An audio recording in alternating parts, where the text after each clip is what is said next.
Assalamualaikum warahmatullahi wabarakatuh. Perkenalkan saya Fairuz Aulia Rahman Mulyadi dari kelas MA 17A1 Keuangan. Di sini saya ingin mempresentasikan materi proposal yang telah saya buat dengan judul pengaruh intelektual kapital, kebijakan dividen dan keputusan pendanaan terhadap nilai perusahaan properti dan real estate PT PP Properti Tbk. Nah, dalam pertumbuhan penduduk di Indonesia yang sangat pesat ini, mungkin melakukan bisnis di bidang properti ini menjadi hal yang bagus, karena semakin banyak penduduk, otomatis pasti akan banyak orang yang ingin membutuhkan tempat tinggal. Tapi persaingan di bidang ini juga nggak mudah, karena kita harus melakukan penjualan properti ini dengan cepat agar bisa labanya tersebut bisa dialokasikan kembali untuk investasi ke depan untuk memperluas usaha yang kita buat. Nah, di sini ada nilai perusahaan. Nilai perusahaan adalah alat ukur investor untuk melihat seberapa berhasilkah sebuah perusahaan itu. Dan nilai perusahaan ini sering dikaitkan dengan harga saham. Harga saham yang tinggi membuat nilai perusahaan juga tinggi dan meningkatkan kepercayaan investor terhadap kinerja perusahaan itu. Meningkatkan nilai perusahaan itu adalah salah satu hal penting bagi perusahaan untuk menjalankan kegiatannya. Jadi nilai perusahaan itu tercermin dari harga saham, yang salah satu unsur pentingnya itu bagi investor yang ingin menanamkan modalnya.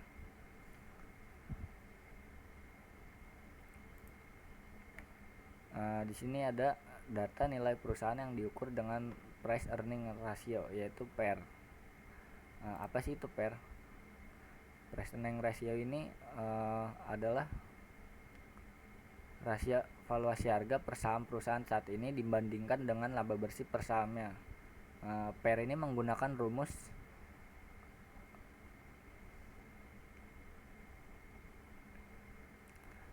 harga saham dibagi laba per saham. Itu adalah rumus PER. Di sini ada data pada perusahaan PT PP Properti Tbk periode tahun 2015 sampai 2019. Ini adalah nilai perusahaan PT Properti Tbk yang telah diproyeksikan dengan menggunakan PER pada tahun 2015 ini dengan nilai 7,03%, dan 2016 ini 44,66%, dan 2017 23 dan 33%, dan 2018 13,95%, dan 2019 11,38%. Nah, di sini ada pun variabel yang saya gunakan untuk menilai seberapakah berpengaruh variabel ini terhadap nilai perusahaan. Yang pertama ada intellectual capital. Intellectual capital itu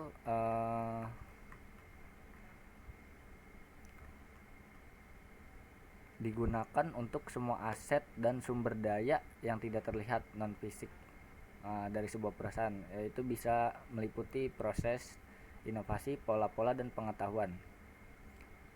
Dari situ kita juga bisa dapat membangun hubungan dengan investor melalui inovasi dan hal-hal lainnya yang dapat membuat investor tertarik untuk melakukan investasi.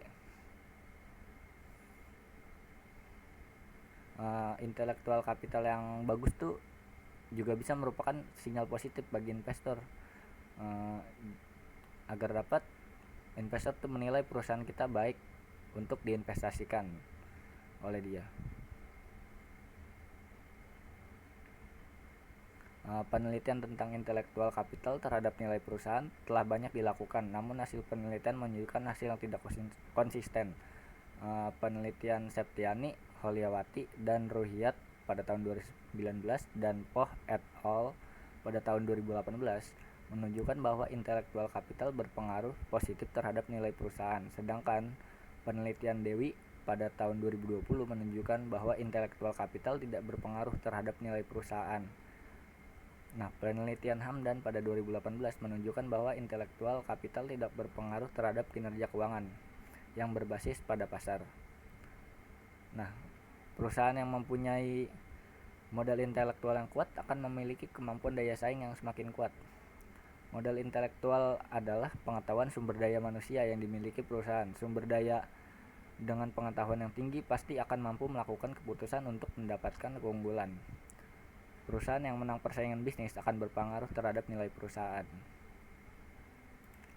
Selanjutnya ada kebijakan dividen. Kebijakan dividen adalah keputusan direksi. Jadi apakah laba yang didapat perusahaan pada akhir periode mau dibagikan kepada pemilik saham atau laba tersebut mau dialokasikan kembali untuk investasi lagi ke depan untuk perusahaan, untuk misalnya memperluas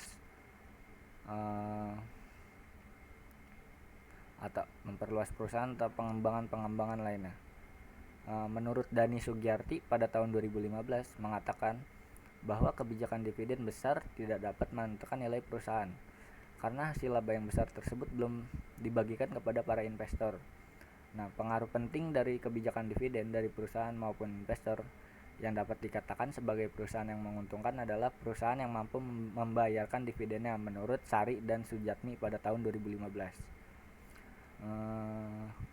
Kebijakan dividen sangat penting bagi perusahaan untuk menentukan apakah laba yang diperoleh perusahaan harus dibagikan kepada pemegang saham atau akan ditahan untuk membantu menunjang pertumbuhan dari perusahaan tersebut.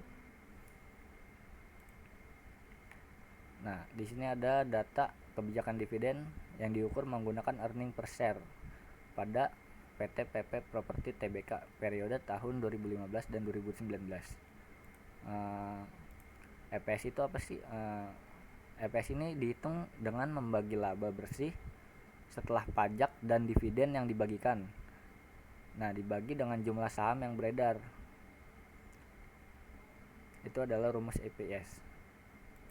Di sini pada tahun 2015 kebijakan dividen yang didapat oleh pemegang saham PT PP Properti Tbk yaitu adalah 5,10% dan 2016 6,92% dan 2017 8,10% dan 2018 8,39% dan 2019 5,82%. Yang selanjutnya ada keputusan pendanaan. Keputusan pendanaan adalah sebuah keputusan yang terkait dengan kemana mengalirnya dana dari perusahaan tersebut, yang bisa meliputi pembayaran hutang, pembelian aset, atau kebijakan-kebijakan lainnya. Baik atau buruknya keputusan itu tergantung oleh manajer keuangan. Dia harus melakukan tugas terhadap keputusan penting yang dilakukan oleh perusahaan. Di antaranya itu bisa keputusan akan investasi, keputusan akan pendanaan, dan kebijakan dividen. Nah, nilai perusahaan ini dapat tercipta dari pengaruh keputusan yang tepat. Menurut Hasnawati pada tahun 2015, keputusan pendanaan, hal yang meliputi keputusan tentang bentuk dan komposisi atau dipergunakan oleh perusahaan, itu dapat berpengaruh untuk kedepannya bagi perusahaan tersebut. Struktur keuangan perusahaan itu juga bisa berkomposisi dari keputusan pendanaan yang meliputi hutang jangka pendek dan hutang jangka panjang dan modal sendiri. Sekian materi yang saya buat. Wassalamualaikum warahmatullahi wabarakatuh.